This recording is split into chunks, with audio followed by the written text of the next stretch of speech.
Head to one of the not the most, but like up there for One one of of the the most overtime entertaining games. games. Yeah. This game was great, man. I first of all, Cincinnati, man, like those fans are ready for their team to be good. I could not hear the announcers for the majority of the first quarter of that game. Yeah. When the Bengals were playing well and the crowd was hype, I couldn't hear what they were saying. I had no clue what was going on. The sideline reporters, nothing. I've never heard Cincinnati that loud in my entire life, ever watching football, ever. There's a there's a there's a mojo going on in Cincinnati where they really do believe that they're turning a new leaf and being good. And I'm excited for that city, man, because they've been through some BS the last, when they had Marvin Lewis as their head coach and he couldn't win a playoff game, like no matter how good their team was. So good for them. But you Yeah. almost blew a huge lead, so you got to work on that. I know the Vikings are decent, but you got to work on that. Joe Burrow looks fine. Coming back from that injury, we'll Yeah, this take is 20 out of 27. 261. Yeah, exactly. Yeah, we'll It's take good. that against the No Vikings. They're picks. not a terrible defense. Yep. And then Joe Mixon, Jesus Christ. Uh, Yeah.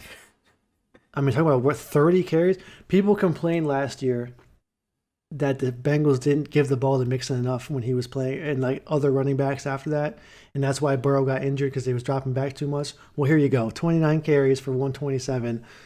Uh, Zach Taylor figured that out. Jamar Chase, stop it with the drop in the passes. We never want to hear it again. Um, dude was just dude. I mean, that streak that he ran for a touchdown, Yeah. that corner had no shot. There's He like got 20 burnt. yards of yeah. He was running full speed too. Like it wasn't like he didn't see the route, bro. He just got sauced. Um, T. Higgins is looking really good as like your possession receiver. Tyler Boyd didn't even have to do anything this game. Like that's how For good they real. played. There Yeah. was one play though. You guys got away with this win by the skin of your teeth because Joe Burrow threw that bitch right at the defense. I can't remember who it was on defense, but it bounced off their hands right into Tyler Boyd's hands for a first down. So I'm just saying, if that doesn't happen, y'all probably lost this game. But hey, it just takes luck sometimes to win these games.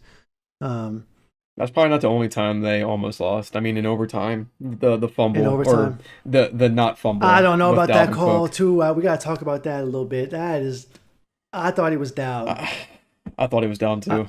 Like I you thought he was literally down. like I know the Cincinnati fans they don't want to hear it, because you guys want to keep the win and you don't want to have any type of like I get it, but I mean, but guys, his literally they zoomed in and his ass is down. I don't see how that was a fumble, but hey, I mean, a win's a win. I Yeah, mean, that call was shocking. That was shocking to me. But listen, huge, huge, huge deal for the Bengals. Last season, their run D was awful. If I'm not mistaken, they were like dead ass last. You come in against a team that has Dalvin Cook and you hold him to 68 yards and that was total he on ran 22 20 carries. times. Yeah. Yes, that's a that's something. That's something to keep your eye on as the season progresses. Like if the Bengals can stop the run, I do like their secondary enough. I think Mike Hilton got cooked on a touchdown, but he's a slot corner and he was put in a weird position that slot corners aren't normally put in. So Yeah. that's a little bit whatever. But Jesse Bates was all over the place. If you haven't, like a lot of people don't really watch the Bengals, they don't know who Jesse Bates is. He finally got some recognition last year, and this was my first time watching a full Bengals game this year. And that dude is all over the place. He's incredible. He's in Yeah. every single play. I mean, the fact that Um, Kirk Cousins threw 49 times and then Dalvin Cook also attempted 20 runs. I yeah, mean, the fact that you guys only held him to 24 points, that's impressive. I mean, just yeah, and they actually 400 outgained yards. you. And Yeah, they exactly. outgained, you. So it's Right. like how many? Let's see, one, two.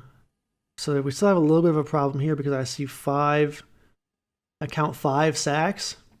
So still a little bit of a concern with the pass protection. Clearly, the run blocking is fine.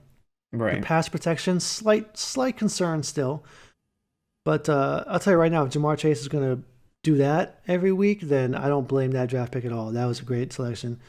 Um, You just got to get the guys that you have right now on the offensive line to pass block better. That's I would all. say between that and the secondary, I mean, so you gave Adam Thielen 10 catches, Osborne 9 catches, Justin Jefferson 9 catches, and Dalvin Cook 7. So I mean, like these guys all almost had 75 yards minimum each. So it's just like I Yeah. get it's a bend do not break defense. That's what it seems like. The fact that they all had like 10 catches and only had 24 points on the board. I'm just saying like that. I mean, Kirk Cousins. At the end of the day, the Vikings offense is really good, right? So like, you Right. can't hang your head too much. Kirk Cousins been doing this forever. You got hella receivers, Dalvin Cook. Like, the Bengals look good. You guys have a pretty easy game next week, Yeah, for for real. being It's honest. easy. So you guys could be off to a really good start if you don't blow the game next week. So good for you guys. Over 500 for the first time in like 20 years, it feels like. So good job.